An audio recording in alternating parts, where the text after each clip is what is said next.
Menanti yang punya Jerome Pauline dituduh scam atau menipu. Apalagi nih. Jadi Menanti ini adalah brand, dia jualannya berbagai macam es teh dan snacks. Dia berkembang cepet banget dari 2021, sekarang udah punya lebih dari 200 cabang. Brand ini, founder dan co-foundernya Jerome Pauline dan Jaehyun Pauline. Mereka adalah YouTuber dan influencer yang punya jutaan follower. Dan mereka berkembang cepat ya karena konsep kemitraan atau franchise ini. Ini sebenarnya udah biasa ya di Indo ya. Soalnya kalau misalnya orang buka franchise itu, cara dapat duit paling enak, paling cepat. Dan apalagi kalau brandnya ini backingnya adalah orang-orang terkenal. Wah, ini yang punyanya orang terkenal nih, YouTuber nih, influencer nih. Pasti laku dong. Bisnis F&B lebih dari sekedar marketing, lebih dari sekedar viral, lebih dari sekedar terkenal. Menanti itu sendiri ada dua pola kemitraan, yaitu standar dan autopilot. Harganya dijual kalau yang standar itu 125 juta rupiah, tapi ada plus-plusnya buat bahan baku dan lain-lain. Dan ada lagi mereka yang metodenya itu autopilot, yaitu you taruh duit, tapi yang mengoperate tokonya itu adalah yang punya brand. Terus pada akhir bulan biasanya bagi profit atau bagi hasil. Nah, belum lagi si brandnya itu bisa jual raw materialnya, yaitu bahan-bahan dasarnya ke mitra-mitra, dan juga dapat royalty 5%. Jadi banyak banget sebenarnya brand ini bisa dapat untung. Udah dapat uang muka di awal. Terus kalau tokonya sukses dari bulan ke bulan, mereka bisa dapat cuan dari bahan baku, mereka bisa dapat cuan dari royalty. Makanya ini menggiurkan banget buat melakukan bisnis F&B dengan pola kemitraan. Nah, di Menanti ini juga dijanjiin buat para mitra, atau at least yang ditulis di prospektusnya adalah minimum omsetnya itu dari 35 juta sampai 50 juta per bulan.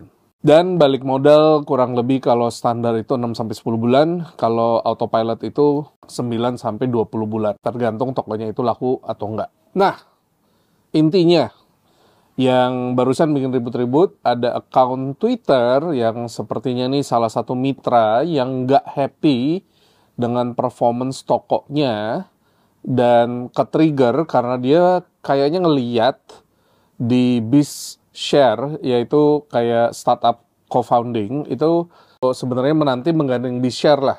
Menanti mau buka 2 toko. Hanya 2 toko ini aja ya, bukan seluruh perusahaannya loh. Mau buka Menanti di Jakarta Pusat dan Kumau di Jakarta Barat. Cuma 2 toko ini, PT baru, dan mereka lagi mau raise funding 2,9 miliar. Jadi mereka jual saham hanya di toko ini, dividen dibagi 4 bulan, dividen yield 25-31%. Kalau menurut prospektus, balik modalnya 38-47 bulan. Jadi sekitar 3-4 tahun. Nah, jadi si mitra kayaknya nih mitranya ke-trigger dan bikin Twitter storm gitu, dan unfortunately original postnya udah dihapus, gua nggak bisa ketemu.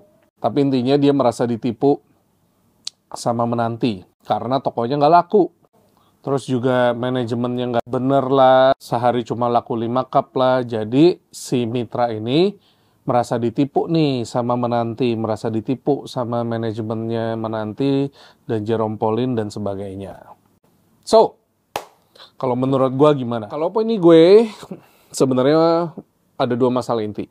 Expectation dari si mitra ini atau banyak mitra-mitra di luar sana yang beli kemitraan, bahwa kalau beli kemitraan dari orang terkenal, dari brand yang keren, yang lagi naik daun, ini udah pasti untung. Mungkin harganya murah atau affordable, rasanya enak, backingannya adalah YouTuber terkenal, seharusnya untung. Karena mungkin dia pikir udah bayar, karena dia pikir di prospektusnya ada, dijanjiin return, dijanjiin sales per bulan 35 juta dan lain-lain, mereka expect itu udah pasti terjadi. Dan kalau itu nggak terjadi, maka yang disalahin adalah brand. Menurut gue itu ekspektasi yang nggak tepat. Tapi rule number 1, nggak ada satu bisnis pun yang pasti untung. Nggak ada. Mau bisnis, mau investasi, nggak ada yang pasti. Tapi again, kita nggak tahu nih apa yang tertulis di prospektus, apa yang dijanjiin, apa yang ditandatanganin. Gua nggak tahu. Kedua, kalau opini gua, brandnya ini nggak ready untuk ekspansi secepat itu. Brandnya sendiri overwhelm atau kelabakan menghadapi growth yang setinggi itu, nggak ready dalam hal timnya nggak siap. Karena ingat, founder dan co-foundernya adalah 2 orang YouTuber, 2 orang influencer. Mungkin mereka terkenal, mungkin bisa banyak ngerti cara bikin banyak follower, ngerti cara bikin konten yang disukain orang banyak. Tapi ini adalah bisnis F&B dengan ratusan cabang, dengan ratusan pegawai, harus ngurus supply chain, ngurus profit and loss setiap mitra, ngurus purchasing, harus product development, harus ngurus cash flow, harus ngurus operation team, crew, raw material, training modulnya, executionnya, insentif. Wah, pokoknya beda banget dan ada banyak banget. Mungkin mereka belum ready. Kalau dari mitranya sendiri, menurut gue, mereka juga perlu paham. Ada banyak faktor loh yang bisa bikin orang itu beli barangnya. Produknya sendiri konsisten atau enggak, kompetitor di tempat sekitar, ada yang lebih murah atau enggak, ada yang lebih enak atau enggak. Terus customernya, sebenarnya waktu dia buka itu, customernya cocok nggak dia buka di lokasi itu? Mungkin ada perubahan di tempat dia buka. Mungkin jadi lebih sepi sekarang karena ada sesuatu hal. Apakah udah nurut prosedur ngerekrut krunya? Apakah krunya udah dilatih dengan baik? Apakah order barangnya udah dilakukan dengan baik? Apakah nurut sesuai SOP bikin barangnya? Jadi ada banyak faktor juga, tapi intinya nggak semudah itu ya. Makanya kalau kalian lihat, McDonald, Starbucks, KFC, itu mereka buka di Indonesia milihnya master franchise, nggak sembarangan.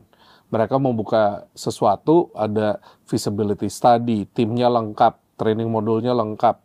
Mereka maintenance-nya juga udah terschedule. McDonald itu nggak gampang untuk menjadi franchise McDonald karena harus jaga brand. Itulah itu yang bedanya brand-brand yang udah solid dengan ya kalau brand lagi viral-viral karena masih baru, masih anget-angetnya. Tapi begitu faktor itu udah hilang, mungkin mau maintain itu susah. Sueknya adalah mitra-mitra yang menjadi mitra di akhir-akhir. Dan kalau mengenai mereka mau crowdfunding di BizShare untuk 2 tokonya, menurut gue itu sah saja.